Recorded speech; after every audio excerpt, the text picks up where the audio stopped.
Hey, welcome to Flight Test. I'm Josh, and this is Josh. Hi. And for all you newbies out there, we want to give you 6 tips on how to have a successful first flight. Yeah, we've done lots of content in the past, but if you don't know where to search, you don't know that you even need to, apply a certain method or technique or check something, and that can cause you a crash. Yeah, flying isn't magic. It doesn't just happen. It's science. Science. Yeah. So number 1, we're going to talk about control surfaces. Yeah. Now, what are control surfaces? That's like your rudder or your ailerons, your elevator, the things on the plane that do this and this and decide where the plane goes. Yeah, they guide your plane, and if you plug your aileron into your elevator, you're in trouble. Right. But also control throws too. Yeah. More throw does not mean more control. Yeah, so if you have more throw, if you have a lot of throw, that means that there's a lot of movement happening in your control surfaces. That's not necessarily a good thing because that means a tiny stick movement can make the plane do a really big movement. So always look at your manufacturer specs, whether you're scratch building or whether you're buying a plane from a hobby shop, they're always going to have recommendations on proper throw. Okay, so for number 2, now you mentioned that you have to have everything plugged in the right place, the aileron plugged in for the aileron, but just because you have it plugged in doesn't necessarily mean that it's going in the right direction, meaning that when you pull back on the stick, it's not necessarily going to give you up or down. You have to make sure that it's going to do the right movement. And there's a simple technique called the high five method. We high five whenever we say that. How does that work?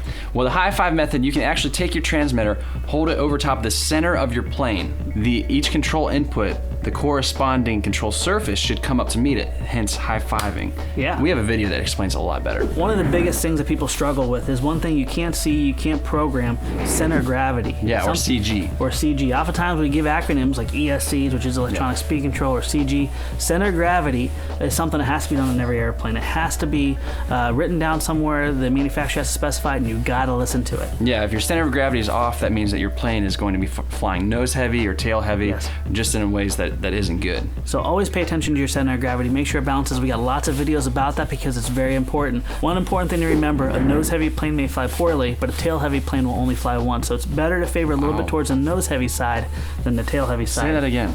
A nose heavy plane will fly poorly, but a tail heavy plane will fly only once. He's such a wise man. So always make sure your center of gravity is proper. Don't neglect this step. It's one of the easiest things to neglect. It's very simple to check. Always make sure your plane is properly balanced. Cool. If it's balanced, it'll fly. Another thing to check is your battery. Make sure your batteries are fully charged. Nothing worse than going out to fly your brand new plane, but you didn't make sure that battery is charged. You take it up in the air, and then whoops, gone. It's dead, and so is your plane. There's some very simple devices, the battery checkers, and also a voltage alarm. So while you're flying, it'll actually give you a voltage alarm. You don't ever want to over discharge a LiPo battery. What do you mean by that? Discharge? Over discharge. Just that like means flying it too much? Fly it too long, drain it too much. LiPo batteries or lithium polymer batteries have a certain threshold on the bottom end where you'll destroy and damage your battery if you go too low. Gotcha. There's some very cheap, economical battery alarms that you can fly, and you can actually hear them buzz when they get low. Gotcha. Always make sure though your battery is fully charged. Checkers are only a couple bucks. It's worth every penny. Now what about range checking? Range checking is important. You can't fly it if you can't control it. And especially on a new model,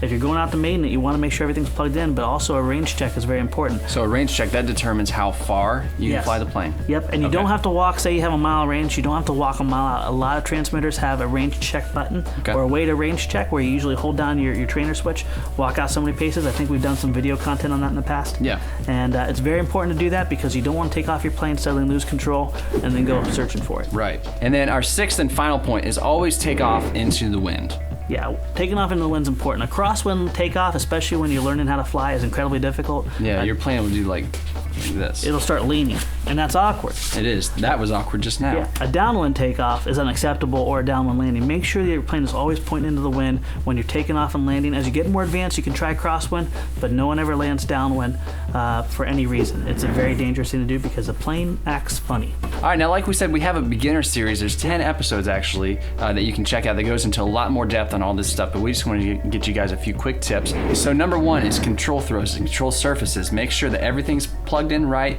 Make sure that you don't have too much throw in your control surfaces. Make sure it's according to the manufacturer's specifications. And also make sure it's going in the right direction. Just remember the high five method. Center of gravity is number 3. Make sure that your center of gravity is centered. And even though it's number 3, it's possibly one of the most important things. Do not neglect that. Make sure that your plane is always balanced before every flight. Number 4, check your battery. Make sure it's charged. Yep. Number 5, do a range check on your transmitter. Make sure you don't fly into anyone's houses. And then finally, always take off into the wind and land into the wind as well. And land into the wind. our number one desire is to make sure that if you guys want to get in the hobby, that you're not crashing if you don't need to. Whether you're buying or building, these tips will definitely help you in your first flight experience. So don't neglect them. Make sure you check out every flight. We want you to have a lot of fun. All right, guys. See you next time. See you next time.